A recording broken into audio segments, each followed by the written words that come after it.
They said the end would come with trumpets, fire, and the earth shaking beneath our feet. But what if it's quieter than that?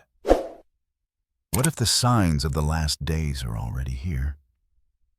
Not with drama, but with a whisper. Not with lightning from heaven, but with a slow fade. In a world obsessed with signs and wonders, many are missing the ones Jesus told us to actually look for. So let's slow down. Let's open the Word and ask, are we really living in the last days? And if we are, what does that mean for how we live right now? This isn't about panic. This isn't about fear. It's about awareness, about staying awake. Because Jesus said, "Stay awake, for you do not know the day or the hour." Matthew 25, verse 13.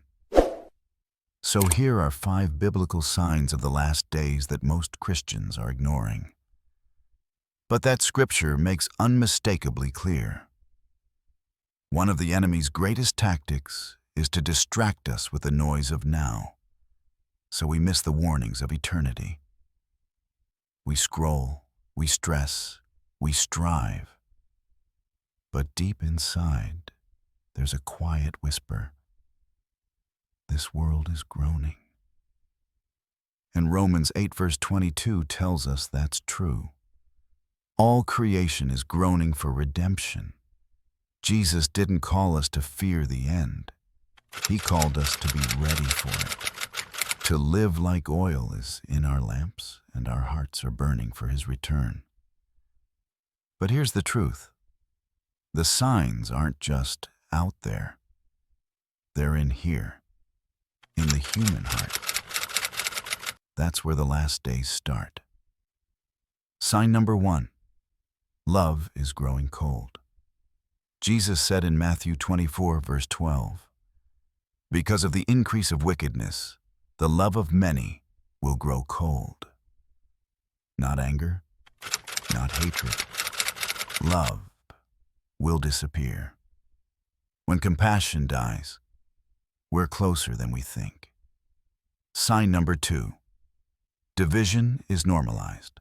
2 Timothy 3, verse 3 warns of a time when people will be unforgiving, slanderous, without self-control.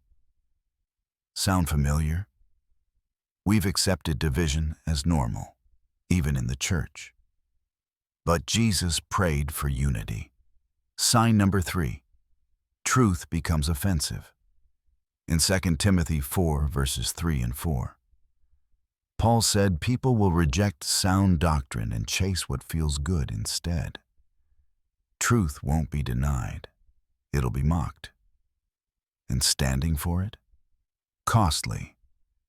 Sign number 4.